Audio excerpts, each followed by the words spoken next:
نحمده ونصلي ونسلم على رسوله الكريم اما بعد فاعوذ بالله من الشيطان الرجيم بسم الله الرحمن الرحيم قل لمن الارض ومن فيها ان كنتم تعلمون سيقولون لله قل افلا تذكرون تم فرماؤ زمین اور جو کچھ اس میں ہے وہ سب کس کا ہے اگر تم جانتے ہو۔ اب کہیں گے کہ اللہ کا۔ تم فرماؤ تو کیا تم نصیحت حاصل نہیں کرتے؟ کفار کی اس بات کا رد فرمانے اور ان پر حجت قائم فرمانے کے لیے اللہ رب العالمین نے ارشاد فرمایا، اے محبوب صلی اللہ علیہ وسلم آپ ان سے فرما دیں کہ زمین اور جو کچھ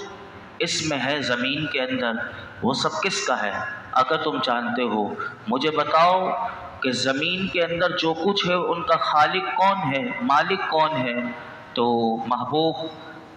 وہ یہ کہیں گے۔ اللہ تعالیٰ نے کفار کی طرف سے اس سوال کا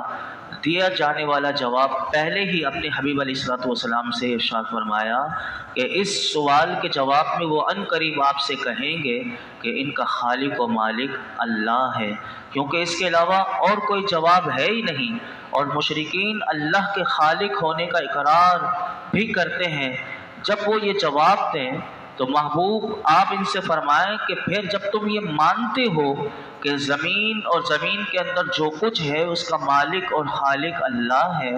تو پھر تم غور کیوں نہیں کرتے تاکہ یہ بات جان جاؤ کہ جس نے زمین کو اور اس کائنات کو ابتداءً پیدا کیا تو وہ ضرور مردوں کو زندہ کرنے پر بھی قادر ہے۔ اس بات کو کیوں نہیں مانتے کہ آخرت میں وہ سب کو زندہ کر کے دوبارہ اپنے روبرو سب کو پیش کرے گا، اس کے روبرو سب لوگ پیش ہوں گے اور جواب دیں گے، اور جس کو جو زندگی دنیا میں ملی تھی ہر ایک بات کا ہر ایک نے حساب دینا ہے۔ آگے ارشاد فرمایا، قل من رب السماوات السبع ورب العرش العظیم سیقولون للہ قل افلا تتقون۔ تم فرماؤ ساتوں آسمانوں کا مالک اور عرش عظیم کا مالک کون ہے؟ اب کہیں گے یہ سب اللہ ہی کا ہے۔ تم فرماؤ پھر تم کیوں نہیں ڈرتے؟ یہاں پر اللہ رب العالمین نے کافروں سے دوسرا سوال کیا کہ محبوب آپ ان سے ایک سوال کیجئے کہ بتاؤ ساتوں آسمانوں کا اور عرش عظیم کا مالک کون ہے؟ پھر خود ہی اللہ نے جواب بھی دے دیا کہ محبوب یہ جواب آپ کو یہ دیں گے، تو فرمایا اس کے جواب میں یہ کہیں گے کہ یہ سب اللہ ہی کا ہے۔ تو آپ ان سے فرماؤ کہ پھر تم غیر اللہ کی عبادت کیوں کرتے ہو؟ کیوں ایسے بتوں کو اللہ کے ساتھ شریک ٹھہراتے ہو اور اس کے مردوں کو زندہ کرنے پر قادر ہونے کا انکار کرنے سے کیوں نہیں ڈرتے اور اس کے عذاب سے خوف کیوں نہیں کھاتے؟ یعنی یہ اللہ کی طرف سے انہیں ڈرایا جا رہا ہے تاکہ وہ ایمان لے کر آ جائیں۔ پھر اللہ کی طرف سے ان سے اگلا جو سوال ہوگا سنیے، فرمایا قل من بیدہ ملکوت کل شیء وہو یجیر ولا یجار علیہ ان کنتم تعلمون سیقولون للہ قل فانا تسحرون۔ تم فرماؤ ہر چیز کی ملکیت کس کے ہاتھ میں ہے اور وہ پناہ دیتا ہے اور اس کے خلاف پناہ نہیں دی جا سکتی اگر تمہیں علم ہے۔ اب کہیں گے یہ ملکیت اللہ ہی کے لیے ہے۔ تم فرماؤ کہ تو کس جادو کے فریب میں پڑے ہوئے ہو؟ یہ دیکھیے یہ کافروں سے ہے، لیکن اگر اس کو ہم اپنے اوپر بھی رد کر دیکھیں، یہ ہم اپنے آپ سے بھی سوال کریں کہ یہ سارے سوال ہم اپنے آپ سے کریں کہ بتاؤ کہ کون ہے، کہ تمہیں اگر علم ہے تو مجھے اس بات کا جواب دو۔ محبوب آپ ان کافروں سے پوچھئے کہ ہر چیز کی ملکیت کس کے ہاتھ میں ہے اور ہر چیز پر حقیقی قدرت اور اختیار کس کا ہے؟ تو فرمایا اللہ کی شان تو یہ ہے کہ وہ سب کو پناہ دیتا ہے اور اس کے خلاف پناہ نہیں دی جا سکتی۔ کفار آپ کے سوال کے جواب میں کہیں گے یہ ملکیت اللہ ہی کے لیے ہے۔ آپ ان سے فرمائیں تو بتاؤ پھر تم کس جادو کے فریب میں پڑے ہوئے ہو، یعنی کس شیطانی دھوکے میں ہو کہ توحید اور اللہ کی عبادت کو چھوڑ کر